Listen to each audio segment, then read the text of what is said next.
আসসালামু আলাইকুম। বাংলাদেশের প্রতিটা রাজনৈতিক দল যারা বিশেষ করে নির্বাচন নির্বাচন বলে চিল্লাচিল্লি করতেছে,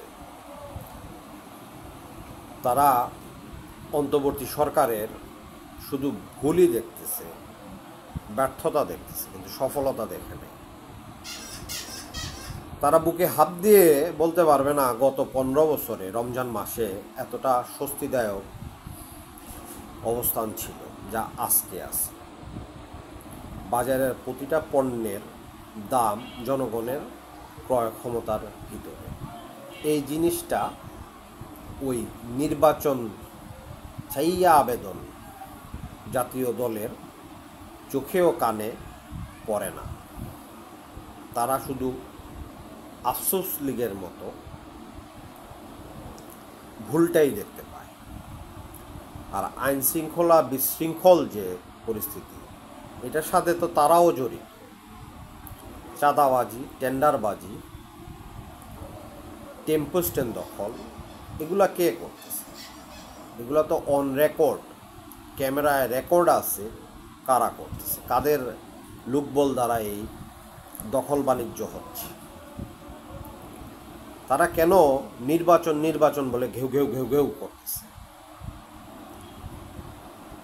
তারা চায় এই দেশে কোনো সুন্দর ব্যবস্থা যেন না থাকে। কারণ যদি সুন্দর ব্যবস্থা থাকে তাহলে চুরি, ডাকাতি, রাহাজানি করতে পারে। এই কারণেই এই আফসোস লীগের মতো নির্বাচন দলও দেশে অস্থির পরিস্থিতি তৈরি করার জন্য চেষ্টা করতেছে, যেটা খুবই দুঃখজনক। প্রত্যেকটা রাজনৈতিক দল, আওয়ামী লীগ ছাড়া, উচিত বর্তমান প্রধান উপদেষ্টা ডক্টর ইউনূসকে সহায়তা করা। আমাদের অনেক অনেক ক্ষতি হয়েছে গত 15 থেকে 16 বছর। এই ক্ষতি পুষিয়ে উঠতে অনেক বছর লাগে। শেখ হাসিনা, এই ডাইনি শেখ হাসিনা এই দেশের প্রতিটা ক্ষেত্রে যে পরিমাণ গর্ত তৈরি করে গেছে, এই গর্ত পরিপূর্ণভাবে ঢাকতে কমসে কম 25 বছর লাগে। এর মধ্যে ডক্টর মোহাম্মদ ইউনূস স্যারের নেতৃত্বে অনেক কিছুই আমরা অর্জন করতে পারছি।